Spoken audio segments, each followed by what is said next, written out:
Well,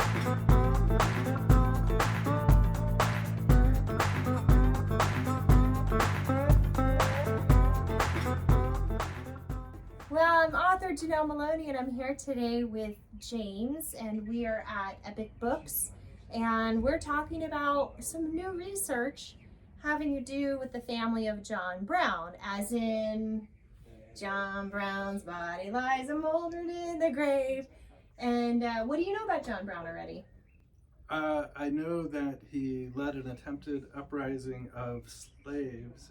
He was a underground railroad conductor from the mid 50s to 59, and he would lead freed slaves, or not freed, fugitive slaves from the South through Iowa into Canada. And he had a couple hubs. One of them was in Grinnell in Iowa. So he did that. And then also in 56, Kansas was trying to figure out if they were going to be a slave-owning state or a free state. And John decided he was going to manipulate the votes by killing the voters that were going to vote pro-slavery. So one of those good, bad things, mostly bad. Murder's wrong. And then he did the siege on Harper's Ferry in West Virginia and took over a government arsenal, an armory, and was going to steal weapons and ammunition and give them to the slaves so that way they could free themselves. But again, breaking in is bad, stealing is bad, that's a crime. So he went to jail and never came back. He was hung for his treasonous deeds in 1859. So after that all happened, his family was left destitute in New York, in North Elba by Lake Placid.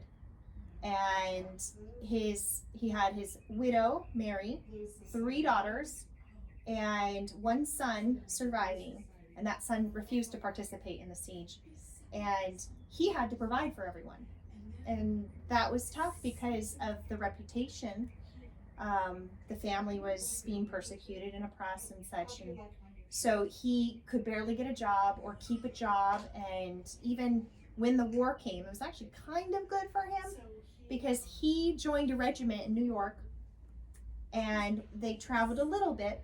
They even sang John Brown's body lies moldering in the grave. Can you imagine being Salmon Brown and people are singing this about your dead dad? So they're singing this, and at some point they realize, oh, you're the son of John Brown.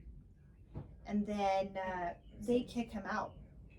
I didn't know that the army could just literally kick you out. I thought you had to be like a court martial or someone who runs away or some other like disabled or whatever. No, they literally like you're a liability. You're too controversial.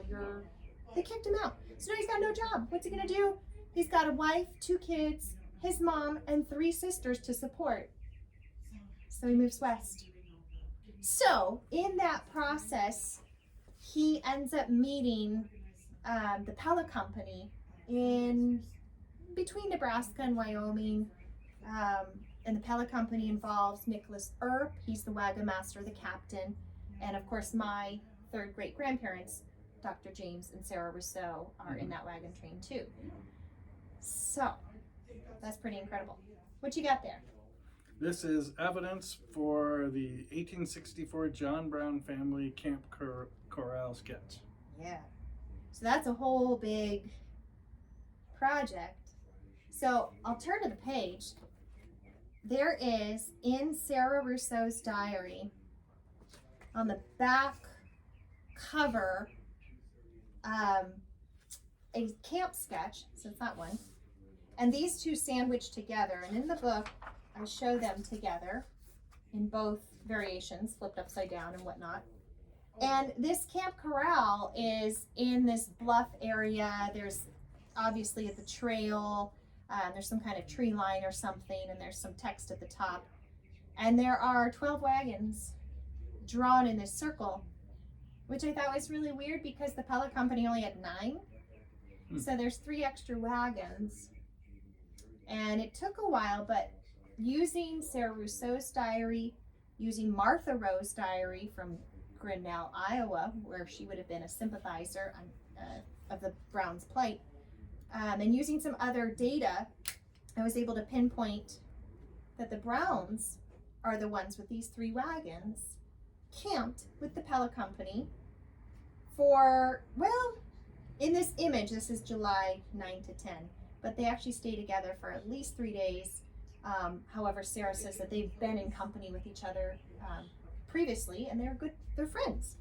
So we've got this really cool discovery that's been analyzed by a team of researchers, and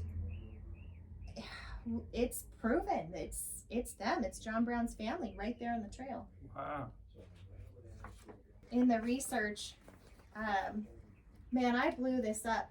And of course, when you're doing it digitally, you can see it better than on print. But she gives it a date, and she says we're in the foothills past a canyon. That's Sawmill Canyon in Glendale, Wyoming. Okay. And she talks about how they were attacked just a couple miles away from this site. And that attack is the Platte River Raids. Okay. Yeah. Indians attack. So these are words that you could not read?